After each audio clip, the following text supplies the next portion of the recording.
The creative person has a special gift, his private vision of the world. Through words, ideas, images, he touches our view of the 20th century.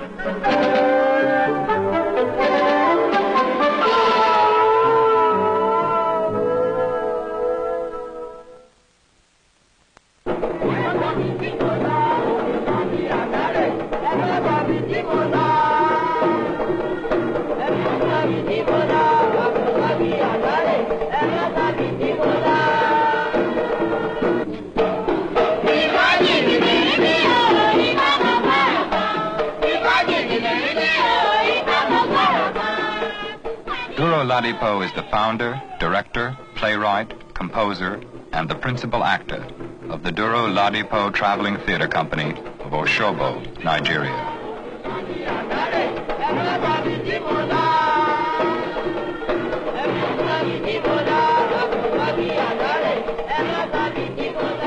I was born of a Christian family. My father was a reverend pastor. And I could just directly say that I was born in the church, you see, because my father was touring around villages, teaching the gospel. And my parents had a lot of trouble in having children. About 13 children were born dead before I was born. That's the reason why I was named Duro. Duro means stay, don't go again. And since I was born, I had it that none of my brothers and sisters ever die again. We are all living now, about 7 of us. And my father is having only one wife, and that's my mother. In fact, I was very interested in music since I was 7 years old, because I was one of the boys directing the choir for my father in the churches. There I was allowed to use my own sense in bringing the choir up. Then I felt of changing from the monotonous tune of the harmonium and the piano, and with this Western music, everything just sounding the same every day, every week when we come to church. I said that there should be drums here so that everybody will just be happy when we are worshiping. In fact, it was quite strange to the pastor in charge of the church. He didn't like it, but I just introduced it abruptly one Sunday, putting drums into the songs, and there was a shock to everybody. From where is this?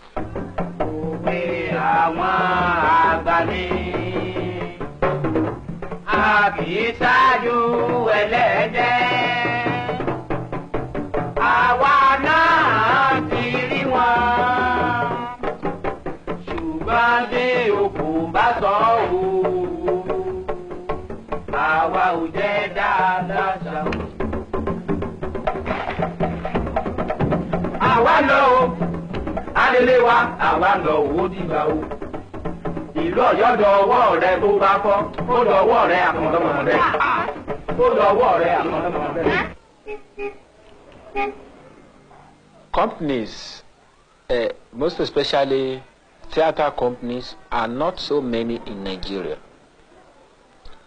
We can say we have about 3 to 4 theater companies we can term to be professionals.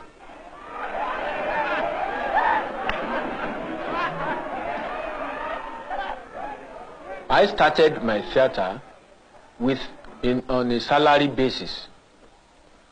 I was one of those who started this in Nigeria because I felt people should be tied down to a certain profession. We do everything together, and when we go on tour, I feed them.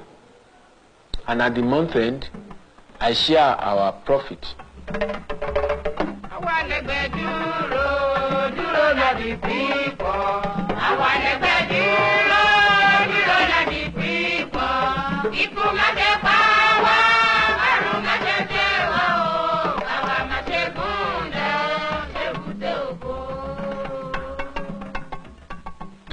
fulfilling appointments in a theater by traveling around to play is not easy.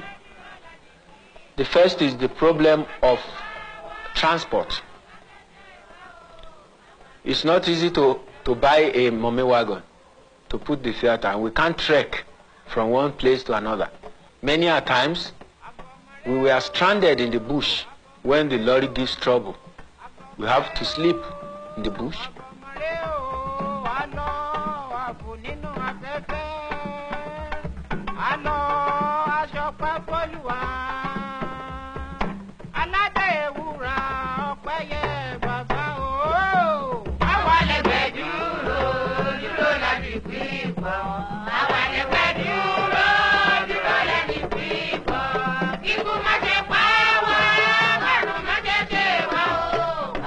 And when we get to a town, first thing we do is to look for the theater where we are going to play. Many a times, there is no stage.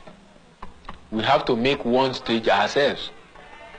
We hire empty drums of oil, empty kerosene tins, hire planks, nail them together, get an improvised stage as quickly as we can. And at the same time, we think of lighting problem.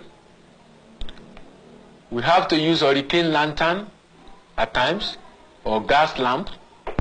At times we improvise means by which we can get effects on the stage without electricity.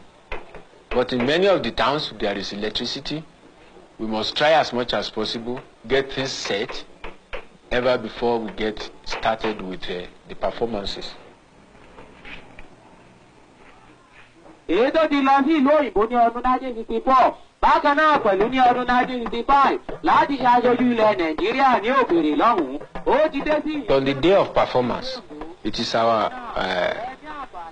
custom to go around on the lorry with drums and amplifier, loudspeaker, announcing the name of the theater and the type of play we want to put on, and demonstration, dances, songs, to pull out the crowd.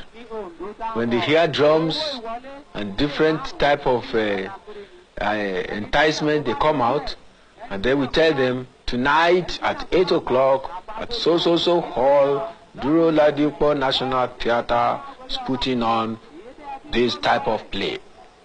Oba Koso, Oba Waja, Oba Moro, different types. So they've been praised. That makes us happy and confident that we shall expect a good crowd. The music comes first. The type of melody I want to put in my opera. I mean the timing, whether quick or soft or fast or slow or jumpy or any type. That is the first thing I think about. The second thing is how to put words to suit the exact type of melody I will want to put in. See, then I write the lines and at times go through it, change the melody to my own taste, and at times stop the melody and put lines, only words, when I find it will be boring to my audience, because I believe in a play that can catch the audience.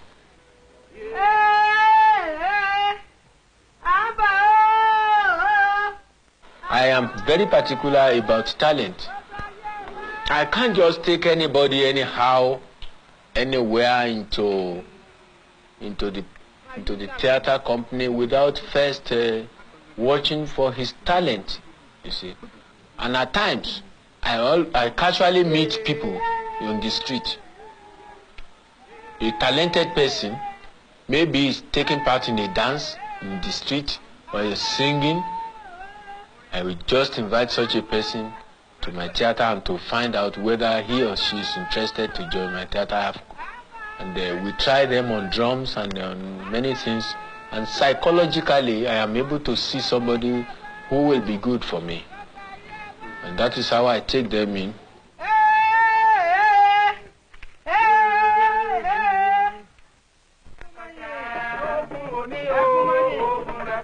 1963, Duro Ladipo received the Nigerian Federal Government Cultural Achievement Award for his play Obakoso. In 1964, the Duro Ladipo Company performed with outstanding success at the International Arts Festival in Berlin. In 1965, the company toured Great Britain and the European continent.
After the performance, we eat at large and we make ourselves happy with good palm wine and some drinks. Many a times food sellers forget to prepare food for us, if even we pay them in advance. So we have to carry our stoves and our cooking materials, and then we make ourselves happy. We dance to tunes of record players.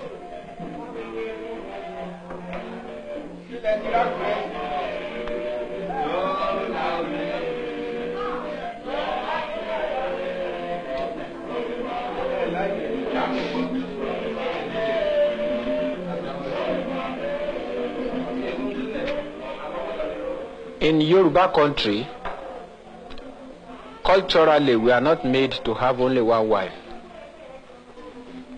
We have wives according to how we are able to feed them. In theater, I have found that I have been missing some important stars in my company, and I decided to start to marry those that are very useful to me. Presently, I have 3 wives. My first wife is by name Mabel. She takes care of the children at home, while the other 2 wives go along with me on tour. My second wife, who is the greatest star I have, is Abiodun. She plays the leading role every time because she has a wonderful voice. She's just talented with voice. She sings wonderfully, and she is a very serious actress. The third one is Bisi Idowu. She's very talented. She's one of the best dancers I have. She can dance very well. She was one of the foundation members of the theater as Abiodun was.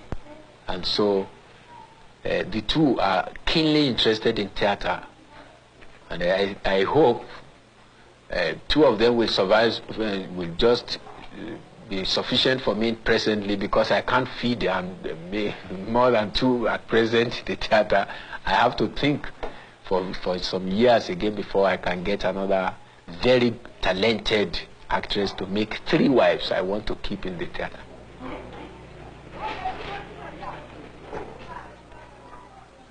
Duro Ladipo lives in Oshobo, one of the principal towns in the western region of Nigeria. Although Nigeria is today governed as a constitutional democracy, traditional rulers and kings, with such titles as Oba, Timi, or Alafin, continue to exert considerable influence among the population of their respective communities. Duro Ladipo is perhaps the first to have used folk opera as a medium for historical tragedies. Occasionally, he performs these plays in the presence of traditional chiefs and rulers.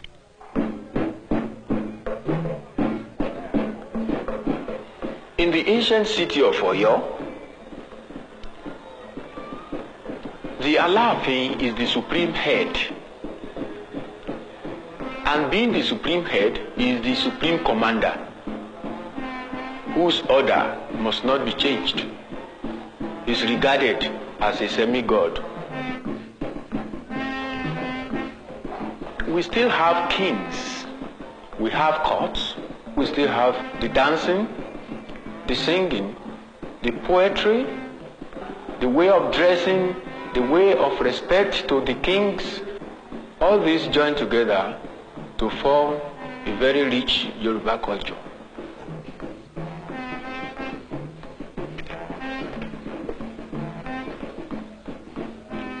After the advent of the Europeans and with the new constitution and all the rest of it, instead of prostrating with the drums, we have our young ones shaking hands with their elders, copying directly from the modern life.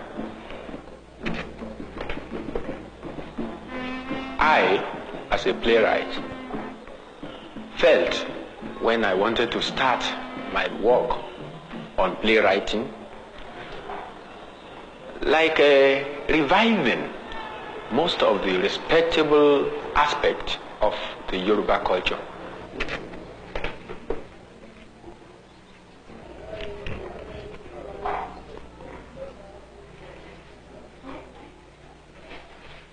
I collect many of my facts from Obas, kings of ancient towns where, for example, in Oyo, where we've taken the story, I collected facts from the Timi of Ede, the Ooni of Ife, the Alake of Abeokuta, the Olowo of Owo, the Osemowe of Ondo, people of importance who are able to get me the story, the correct history of the town.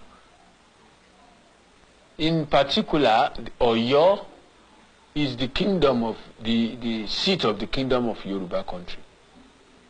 And the king there is such a very great person that nobody can just come near him anyhow.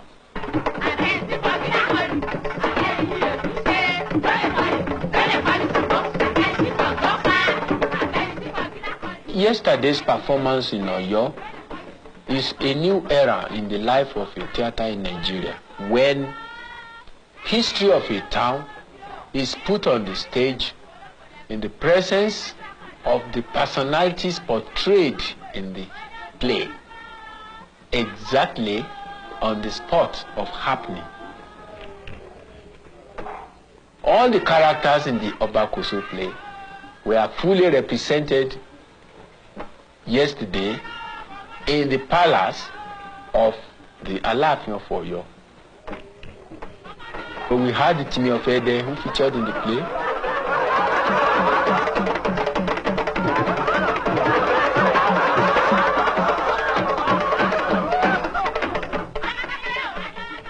We had the Alaafin of Oyo who featured in the play. We had the Oyomesis. We had the Gbanka, another warrior who featured in the play. All the characters in the Obakoso play were fully represented yesterday in the palace of the Alaafin of Oyo, where this story happened years gone by. When the Europeans came, many of our traditions were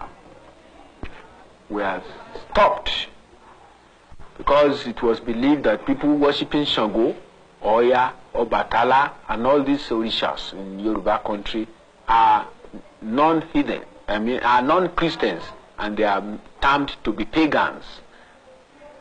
But I have read a lot of Bible, from Genesis to Revelation. Very interesting book. I believe in the strength and the greatness of the Word of God. Still yet, I felt like going back again to see why these people who were worshipping orishas did it. Then I had the feeling of going into the lives of great people who had died long before the arrival of Christianity.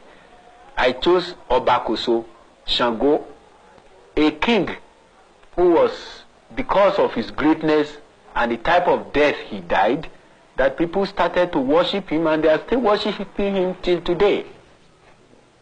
Jesus Christ came to the world to save sinners, and he was killed. And I feel Shango too was adorned by his people. That's why he was made a god being worshipped. We worship Jesus Christ. We believe that he's the Son of God and he has come to save sinners. But Shango, the belief of our great ancestors about this man was that he lived a very wonderful life, and he died because he didn't want his town's people to spoil the tradition of his own ancestors, and thereby decided to abdicate voluntarily from Oyo town before he committed suicide. But the people who still believe in his power say the king does not hang.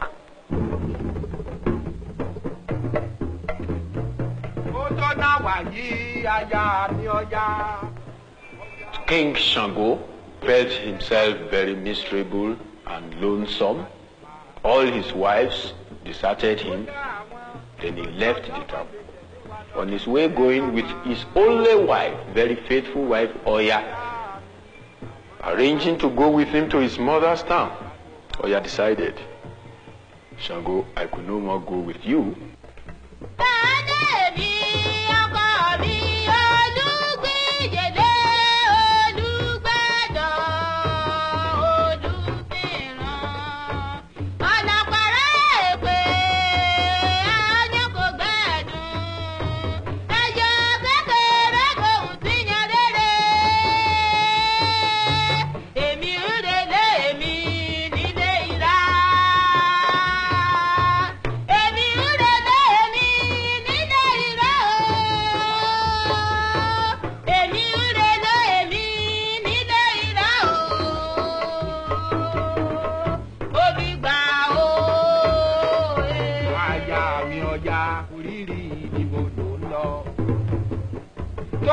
Nìkan mọ́ mi nínú ìṣòro, ó tún wá fẹ́ fi mí sílẹ̀ lọ. Then on seeing this, Shango felt he could no more live. He had to commit suicide. And the nearest way he could get a death was by hanging. Then he hung himself on the neck.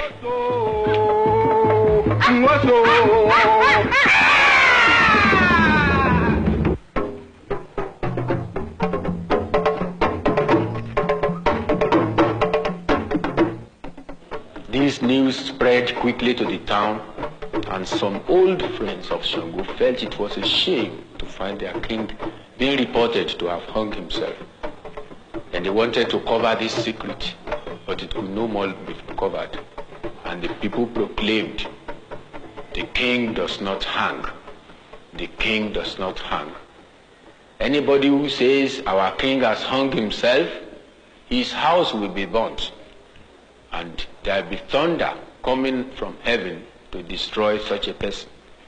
And it has become an adage in the Yoruba country that the king does not hang. And there we get the title of this play, Oba Koso, which means the king does not hang.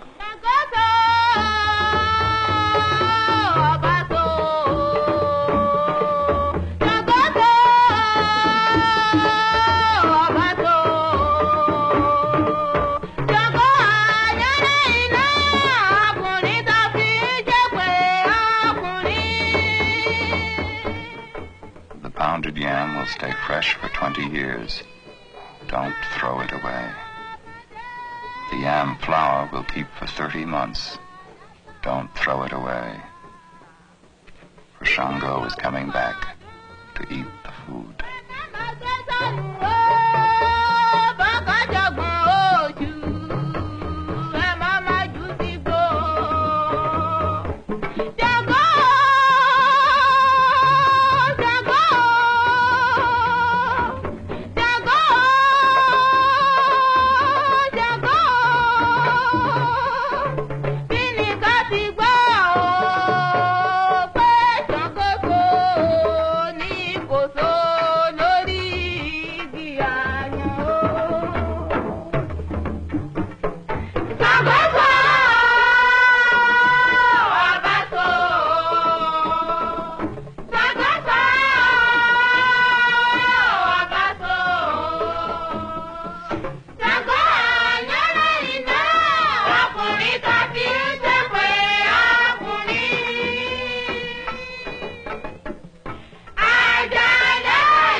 ti ṣe fálára tó fi gún o. In the city of Oyo today, many people still respect King Shango and they term him to be the existing Alaafin. Any Alaafin that reigns must pay the greatest homage to this king, and it remains till today. But I don't want this thing to die. It cannot die.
This is NET, the National Educational Television Network.